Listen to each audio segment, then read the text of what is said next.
Ein Vöglein schwebte mir fort, mit flatterndem Flug und süßem Sang, wies es mich vor nicht des Wegs. Nun schwant es fern mir davon, am besten find ich mir selbst und den Berg. Wohin mein Führer mich wies, dahin wandt mich jetzt fort.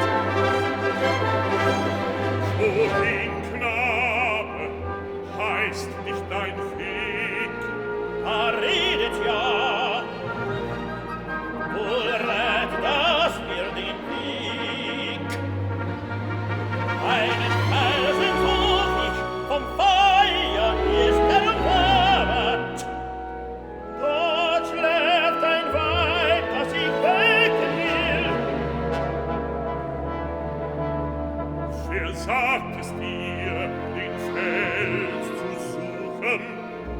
Wer nach der Frau dich zu sehnen? Ich wies kein singend Waldvöglein, das kam mir toter Kunde.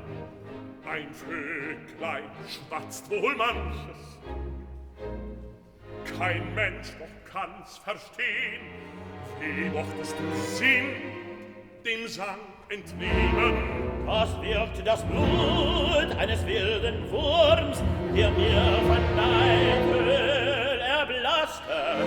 Kaum Netzes zündende Zunge mir, da verstand ich der Vöglein Stimme. Schlug's den Riesen hoch, wer reizt denn mich, den starken Wurm zu bestehen? Mich führte nieder ein falsches Zweck, das führte wohl ihr mich lehren. Zum Schwertreich aber, der in der Stadt reite der wohl nicht selbst. Für seinen Rachen rief ihm er auf. Er schuf das Schwert so scharf und hart, dass der stärkste Feind ihm fiel. Das weist mich selbst, dass der Schmied nicht konnte. Schwertlos nicht wär ich wohl sonst. Doch er schuf die starken Stücken, daraus das Schwert zu dir geschweißt. Was weiß ich davon?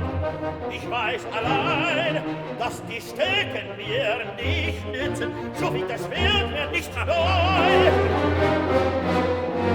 Das mein ich wohl,